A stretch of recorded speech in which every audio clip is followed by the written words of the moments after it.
যারা শরীফ হয়েছেন তার দোয়া আল্লাহ কবুল করতে পারে, আল্লাহ জানেন।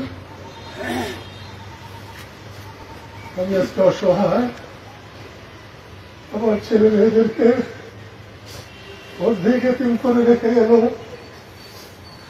আপনারা আল্লাহর কাছে দোয়া করবেন, আল্লাহ যেন নাসরিনকে সুস্থ করেন। আমি যদি কোনো অন্যায় করে থাকি মাফ করে দিয়ে, আমার স্ত্রী যদি কোনো অন্যায় করে থাকে ওকে মাফ করে দিয়ে, আমার ছেলে মেয়েরা যদি কোনো অন্যায় করে ওদেরকে মাফ করে দিয়ে, জানা যায় দাঁড়িয়ে মাফ করার থেকে ওরা কিছু নয়। আমি এই দুনিয়া দেখেছি আল্লাহ ছাড়া মুসলমানের জন্য কিচ্ছু না। আল্লাহ আপনাদের কার হাত কমন করবে জানি না, আপনারা হাত তুলে আমার সন্ধ্যার সত্যি করে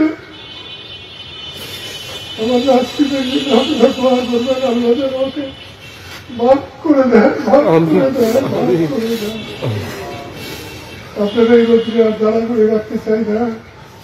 মৌলানা সাহেব আপনি জানাজার নামাজ পড়েন, আমি আমার ছেলে আমার বড় ভাই আমরা গ্রামের বাড়িতে আমার মা ও বাবার কবরের পাশে মায়ের পায়ের পিছে নাসরিনের কবরে কালকে আমি জানাজা করে এসেছিলাম।